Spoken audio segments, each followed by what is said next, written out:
पाहिजे सकारात्मक पद्धतीने, म्हणते मी पॉझिटिव्हली, टेक इट पॉझिटिव्हली.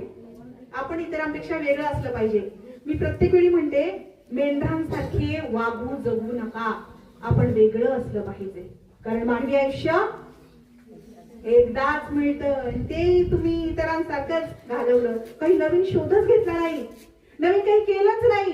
प्रत्येक दिवस प्रोडक्टिव्ह असला पाहिजे, प्रत्येक दिवशी काहीतरी नवीन घडलं पाहिजे, काहीतरी हातून नाही तो काय.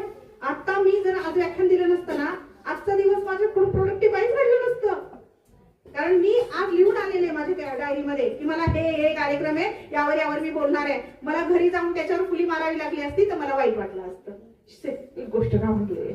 अशी तुमची पण एक यादी असली पाहिजे, मला आज काय करायचंय. नाही तर काय आहे, सकाळी उठा, दात घासा, आंघोळ करा, जेवण करा, शाळेत या, कॉलेजला या, नोकरी करा, घरी जा, जेवण करा, झोपी जा, सकाळी उठा. काय याच्यात नवीन? जनावरांचं पण रुटीन असते. माणूस बुद्धिमान प्राणी आहे, आपल्याकडे काय अधिकचं?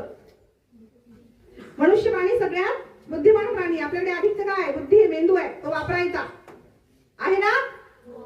हा, तो वापरायचा आणि नवीन काहीतरी करत राहायचं. प्रत्येक दिवशी नवीन काहीतरी अभ्यासातलं करा, अदर स्किल मधलं करा. आणि मला आनंद वाटेल, वृषाली मला कधीतरी सांगेल की आमची एखादी मुलगी एक पात्र प्रयोग करते आहे.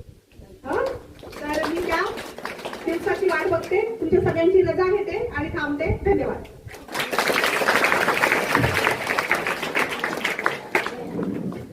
धन्यवाद प्रतिभा. अगदी